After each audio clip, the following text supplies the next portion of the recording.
Hey everyone, my name is Mercy. Welcome back to the Funny Pajamas YouTube channel.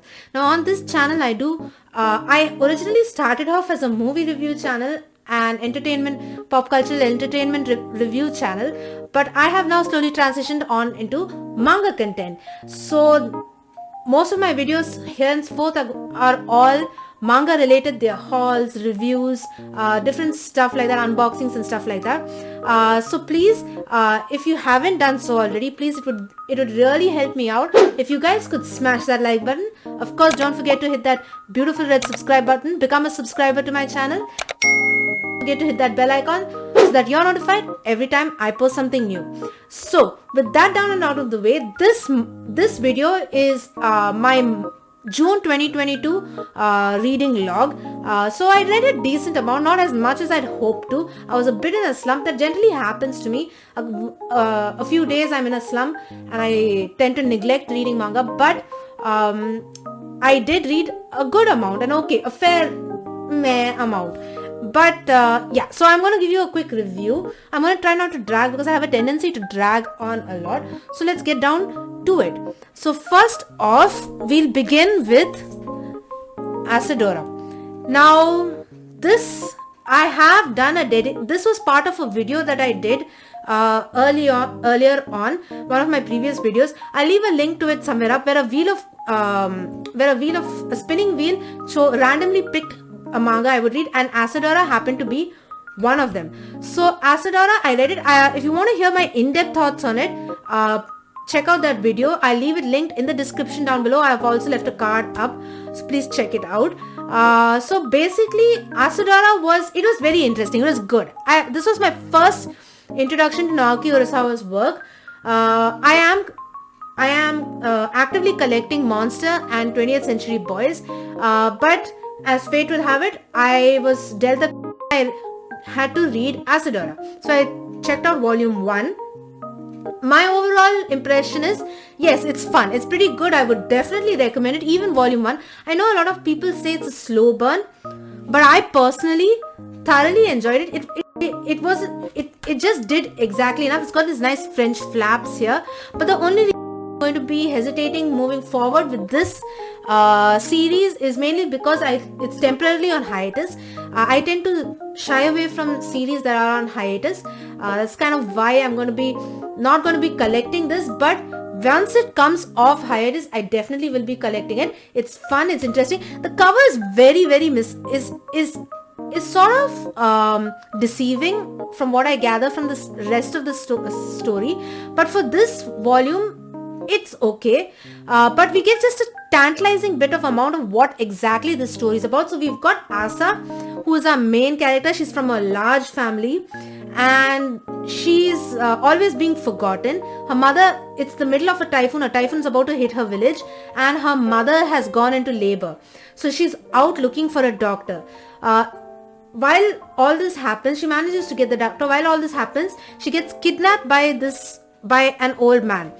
And this guy right here, she gets kidnapped by him, and he is a World War II war veteran, and he's fallen on desperate times. So basically he kidnaps her hoping to get money, hoping to get money from her parents. Now since the typhoon has hit, it's basically them taking shelter in the typhoon, and how they come up with a plan to help the survivors of the typhoon. So that's basically it. I'm not going to spoil any more for it. Definitely read it. The ending of this volume definitely does what it needs to and keeps you hooked. So Asadora, I would definitely recommend it. Give it a go if you don't mind going into a series that's temporarily on hiatus. I believe there are 5 to 6 volumes out right now. I'm not so sure, don't quote me on that. I think there are 5 or 6 volumes out. So yeah, Asadora by Naoki Urasawa, definitely recommend.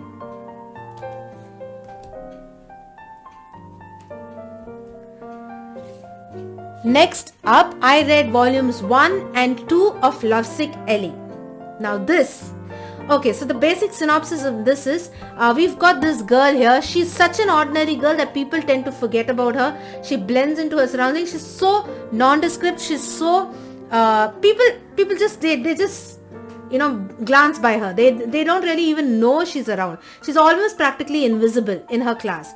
But she has a online persona. She's got a Twitter account where she puts up terse tweets about the school prince who happens to be this guy.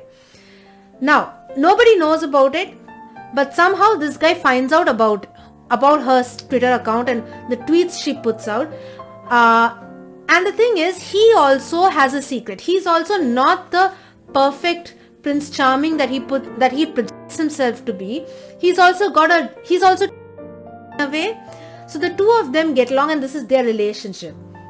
Okay, what I thought of this series. First of all, it's an interesting series. Premise is definitely different. It's a shoujo manga, so definitely up my alley. But Ellie, our lead character, she manages to get herself in such awkward situations, so painful. It's very painful.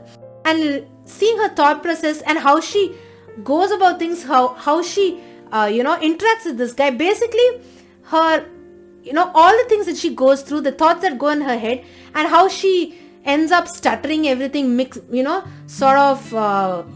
up everything, is just so painful. Just looking at it is so painful. And that, I'm not saying that the series is bad, but just her interactions with him are so awkward, so awkwardly painful that it makes me, I'm a little hesitant to read further. I have the 3rd volume, so I will be giving it the 3-volume rule.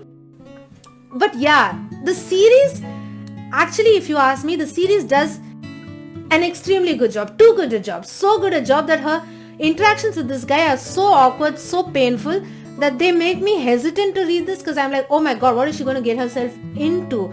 And it's just very awkward for me as a person. Personally, I have no idea why. I guess in this case, it's the mangaka doing an overly good job at what they are aiming to do. And that kind of just is sort of putting me off it. So personally, I'm a little hesitant to proceed with this series, just because, the word I can use is painful. It's very awkwardly painful for me. And I find it so cringe, absolutely cringe, that the situations she's in, not in a bad way. I mean, for her, it's awkward, but you get what I'm saying. It's so cringe that I'm like, do I want to read more of this? Do I put myself through these situations, these thoughts? Do I really want to experience this in manga form? So yeah, that's kind of the only reason I'm very into this series. Like I said, the mangaka did an overly good job at getting across Ellie's character, and that's why maybe if I take a break from this and maybe just try it out after some but the two of them, when they're in, when he's being sweet to her, which is totally against his character, those moments it's got these really sweet, really nice moments. Time when Ellie's poetic, thirsty persona comes forward, I'm like, oh my god, oh, it's so cringe. I just cannot bear it. So yeah, mixed feelings on this one. I have a really mixed bag of feelings on this one. If you read it, please let me know. Is it only me that's feeling like this, or do you guys feel the same way as well? Do you get what I'm trying to say? I don't know how to express it fully, but it's just that, yeah, it's just painful. So yeah, Lovesick Ellie volumes 1 and 2. I don't know how to recommend this series. It's for a special kind of someone. A lot of people enjoy it, so maybe I don't know. For me, it's just maybe a little too much, So that's volume 1 and 2 of Lovesick Ellie. Next up, I have Record of Ragnarok volume 2. Now, I wasn't sure whether I'd like volume 1, but when I read volume 1, I had a thoroughly fun time with it. This is, frankly, if I tell you guys, if you're going to read Record of Ragnarok, leave your brains behind. Lock it behind 101 closed doors and then go into this series, because it is crazy.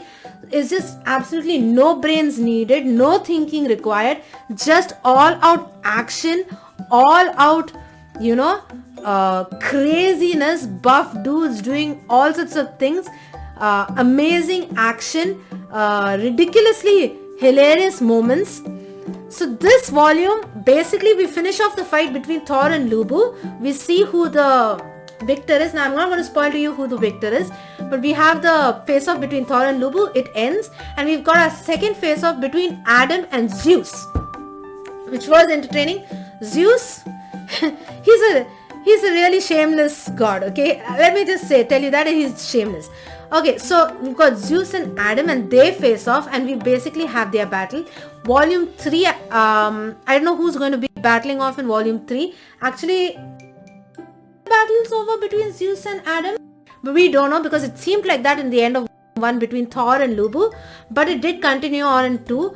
So yeah, Record of Ragnarok, it's the kind of no brains required, all out found balls to the wall, kind of ridiculous, crazy action. It's the kind of thing where brain function is not required in any manner. It's just all out fun, and if action and something that doesn't require cerebral functioning much is kind of your thing, give Record of Ragnarok a go. I thoroughly enjoyed it, and I'm glad I took a chance and got into this series. I've heard the Netflix anime adaptation is not very good. I know it has been greenlit for a season 2. I know season 2 has been announced. But yeah, Record of Ragnarok Volume 2. Definitely recommend. Now, another series I read. This is a series that the minute I get a volume in, I read it. So this is Love of Kill Volume 7. So this is a backstory of Ryangha's backstory. Not a total backstory, but how his past with Shato is kind of like a enemies to lovers kind of thing. They are basically on opposite sides of the field, and we get a look into the backstory of Rangha, how Rangha met Shato. Shato doesn't remember any of this. So basically this whole volume was basically the whole thing was a flashback, and I liked it.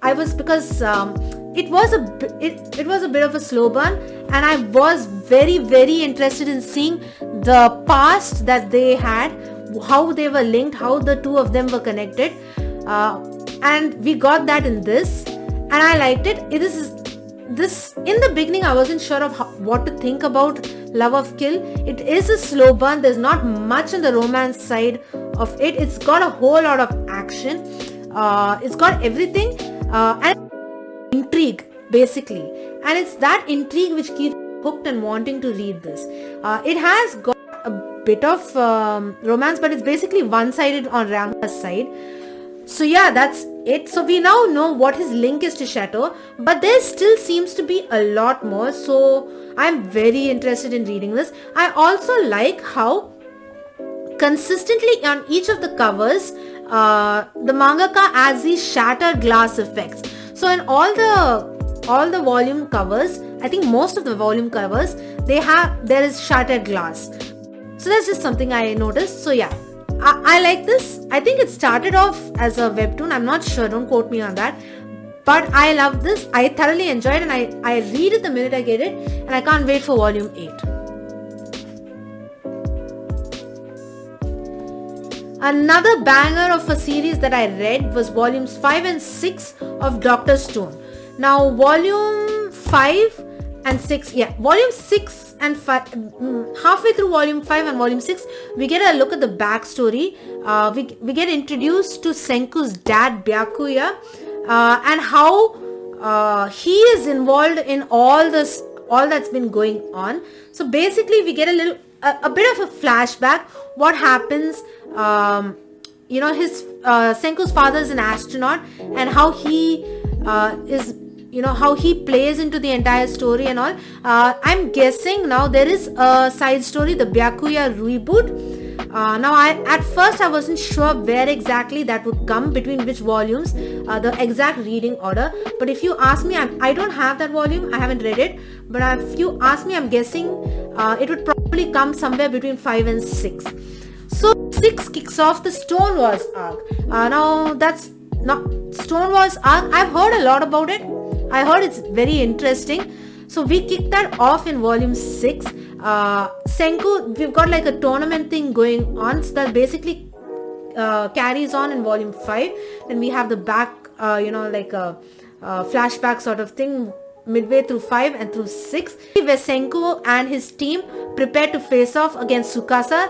Senku wants a world of science. Tsukasa wants a world where brute strength and the strong and the young only survive, sort of thing, where they rule. So it's like a battle war. So I'm guessing that's the Stone Wars kicks off in volume 6. This fun series is really good. If you think that maybe it's too sciencey for you, look past. Really interesting. It's the artwork. Boichi's artwork is fantastic, and only when I read this volume I found out that Boichi is in fact Korean. So his artwork is really good, combined with this writers. Riichiro Inagaki is the writer of the manga. This manga, I think they make a really good team. But the artwork on the whole stands out, is a standout of this series. So definitely suggest you recommend. This is really fun. I believe it's ended and I really need to catch up, but I'm going to be going a bit slow with this, but it's really a lot of fun. I thoroughly enjoy this. It's got a little bit of interesting trivia here and there. It's not trivia. It's got you can learn a few things also. Plus, if you don't want to, it's got a ton of action. It's really it's laugh out loud funny in a lot of parts. So it's got a bit for everyone. So I would highly recommend this. Give it a go. Look past the sciencey thing. It's a bit wordy at times, but they do a good job at getting the point across, getting the basic thing across, So even if you're not interested in the science aspect, it is on the whole an overall package of fun. So I definitely recommend this wholeheartedly. Dr. Stone volumes 5 and 6. Next up, I have another staple in my most of my reading logs. Eden Zero. This is volume 16. Volume 17 will be out at this point, or will be coming out soon. I don't know. But Eden Zero here, the battle for the Aoi Cosmos begins, and basically we've got our Eden Zero crew facing off against I think Poseidon Shura. Yeah, I think that's him. Poseidon Shura. That is Poseidon Neo's son. Now I think Poseidon Neo is the Eurasian Says Galactica. And then we've got the Interstellar Union Army also coming in with Justice and all. So this is fun. Okay, I got it straight off to you. Volume 16. This the Rebecca lookalike. Let me see if I can find it. She's there purely for the fan service aspect of it. This girl right here, the Lucy lookalike. Her name is Rebecca. And there's a heck of a lot of fan service in this. Look past that. It's fun. It's just plain fun to me. For me, I like this more than Fairy Tail. Fairy Tail, I've not read the manga. I am collecting the 100 Years Quest. By the way, the 100 Years Quest volume 1, surprisingly enough, that was the first manga I ever bought, and that's what started off this journey. So I've got a bit of a connection to Mashima's works. He's not the greatest, okay? His work is not great, is not Shakespearean in any way, but it's fun. It's just for me. I enjoy his work. I know he reuses a lot of his character designs, but that's his thing. But he makes it work. I haven't read Rave Master. I know it's difficult to get in. I do hope Kodansha maybe reprints it, maybe in omnibus format. But yeah, Eden Zero is fun. I thoroughly enjoyed it. I am up to date with the anime as well. Give this. I would suggest, if Fairy Tail you like, you're definitely going to like Eden Zero. It's much better, personally, on this thing. So Eden Zero is my guilty pleasure, and I never regret reading it. Next up, I also read Orient Volume 1. Now this was another this was also part of another video I did. I will another manga wheel recommendation. Manga wheel chooses which manga I will read. So this is one of that, similar to the Asadora one. I leave a link to that video somewhere up, so you guys can go check it out, please. I'll leave a link in the description also. Do check it out. I go in depth into this volume 1. Now straight off, I gotta say, so I'll just give you a brief idea of what it is and what I thought about it. Yeah, straight off the bat, this was not for me. I felt no connection to any of the characters. So we've got our lead character Musashi here. I think his name is Musashi. Yes, Musashi.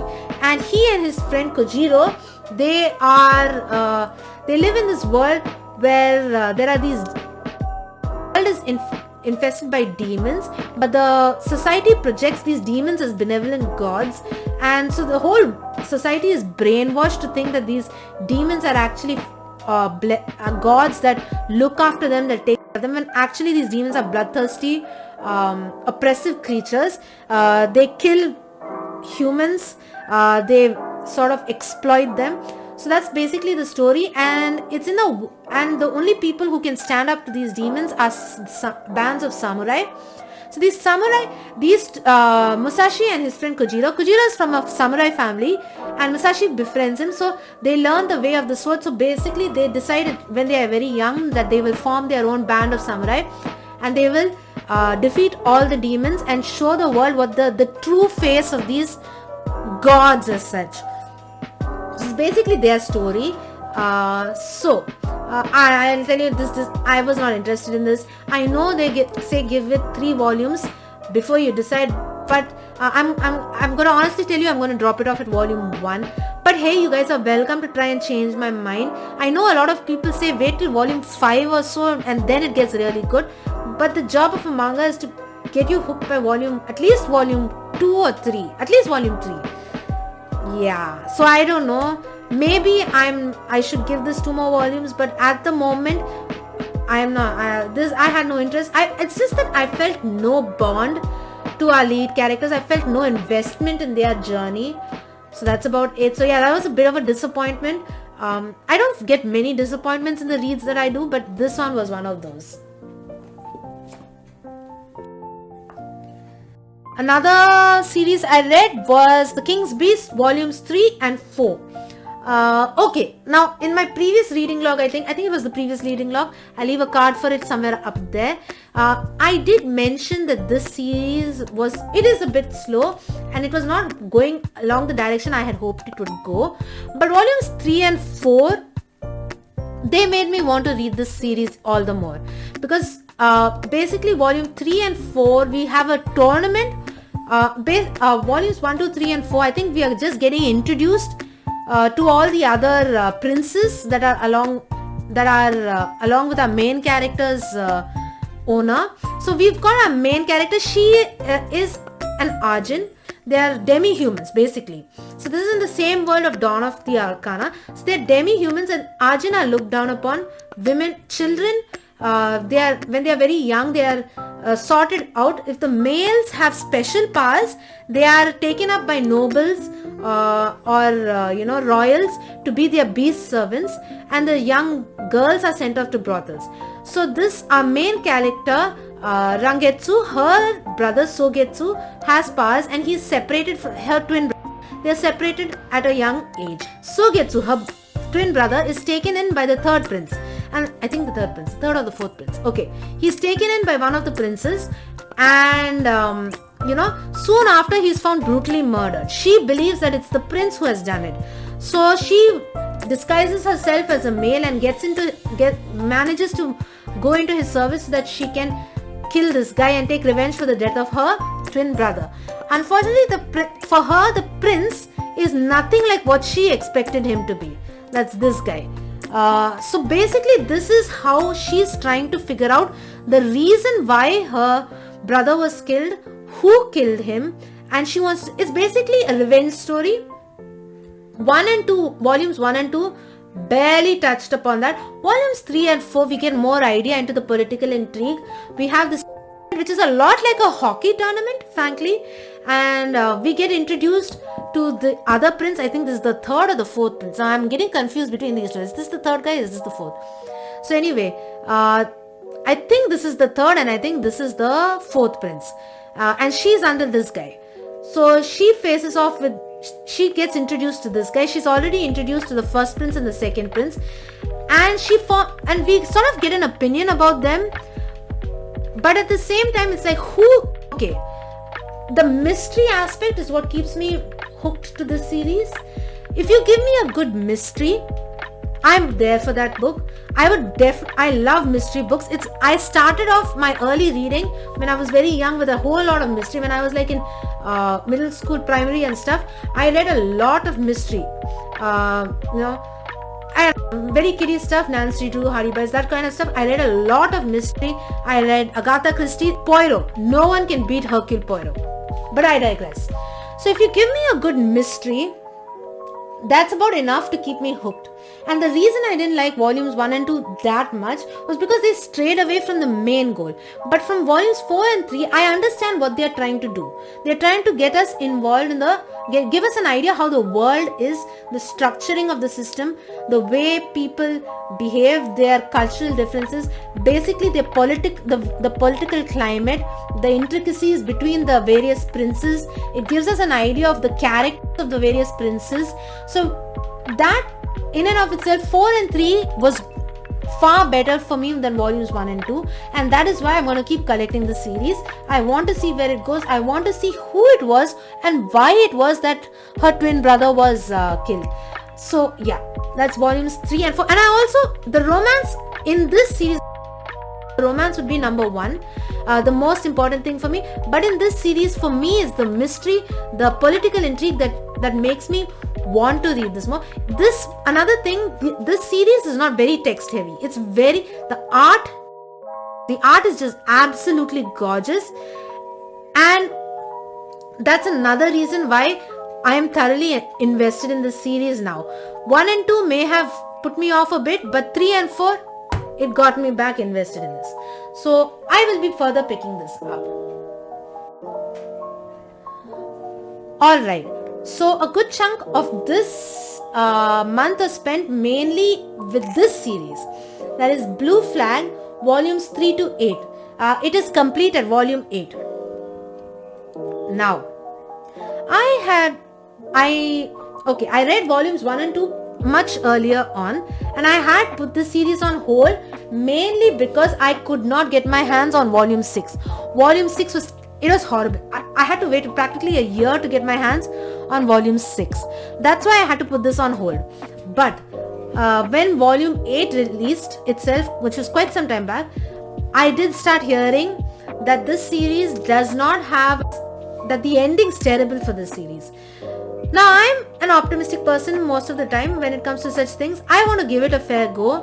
And I was like, okay, I will keep my mind open, go into it with an open mind, and I will see for myself whether the ending works for me or not. I'm the kind of, sometimes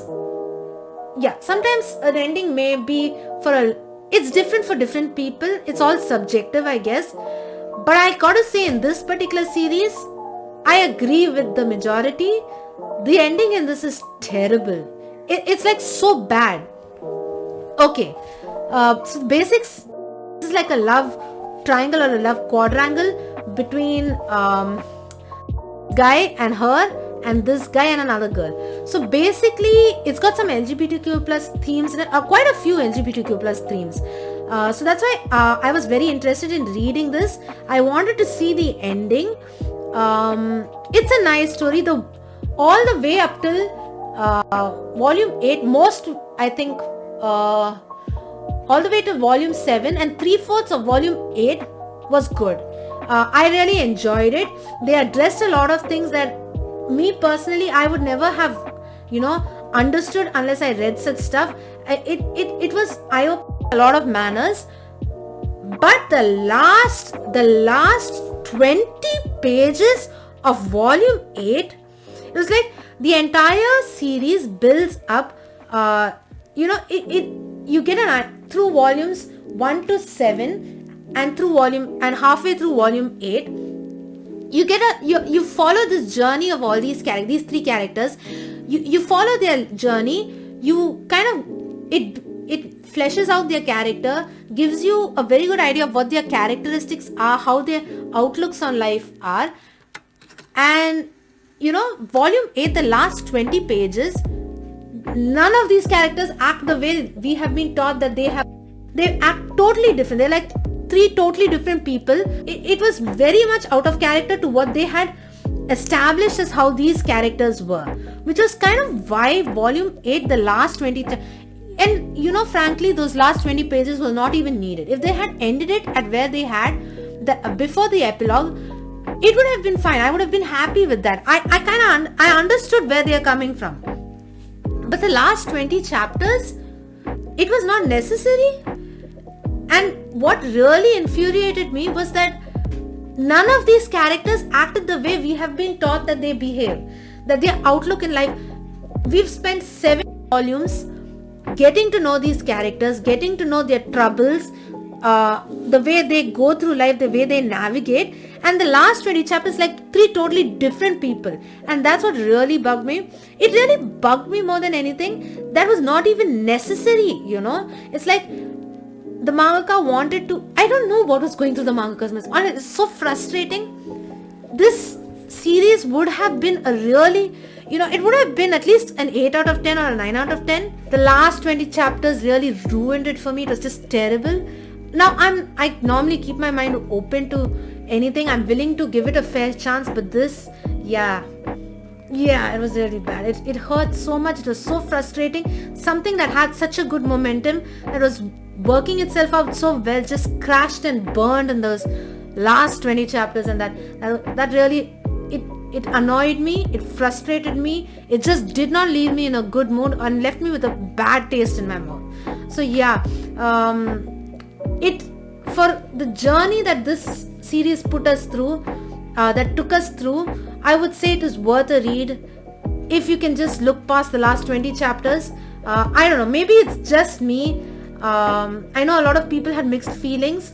A few people had similar feelings. Let me know in the comment section, was it the same for you? The artwork is really good. I like the way they portray these characters. The covers are beautiful. They're gorgeous in this. I love this watercolor effect that they have going on in these covers.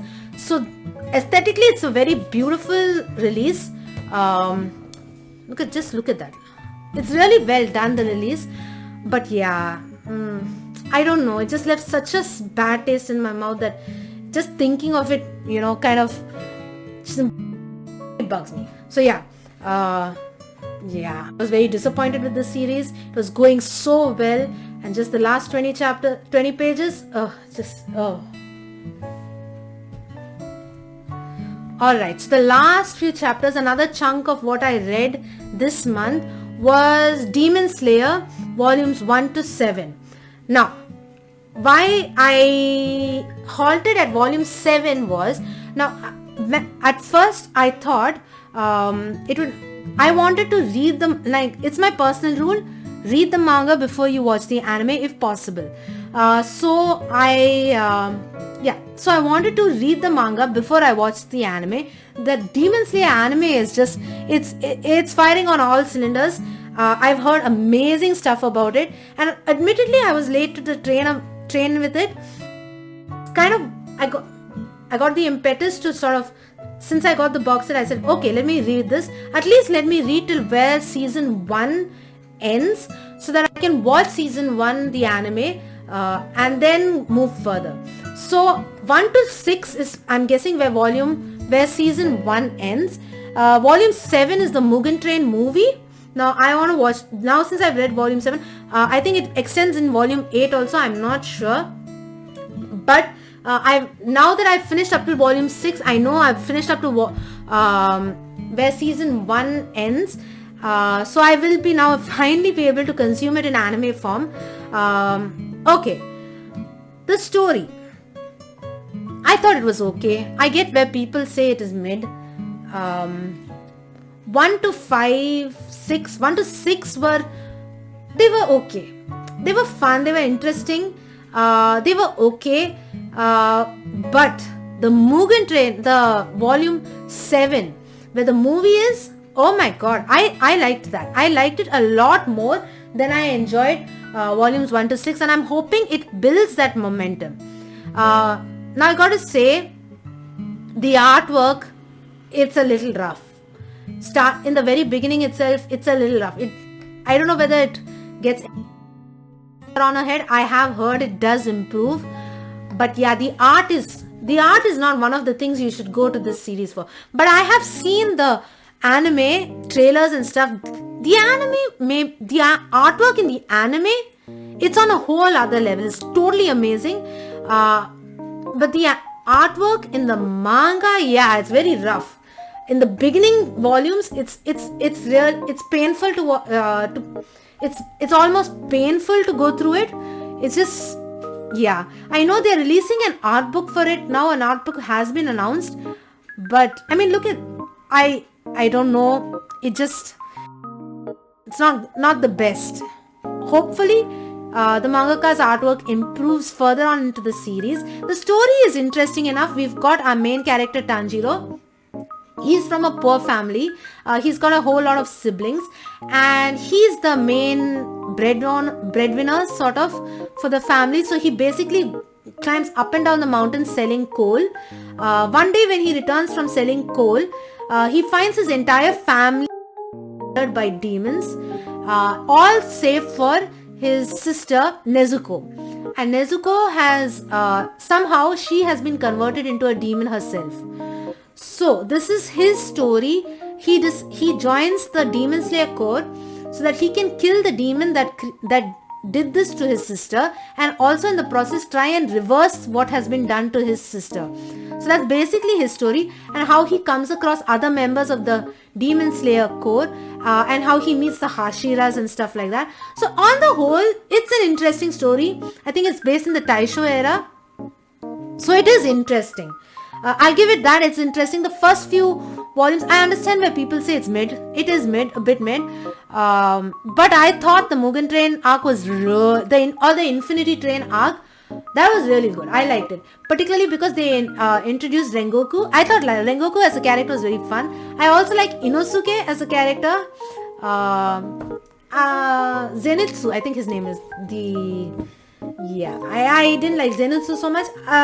This character, this guy, the blonde dude, I don't like him so much.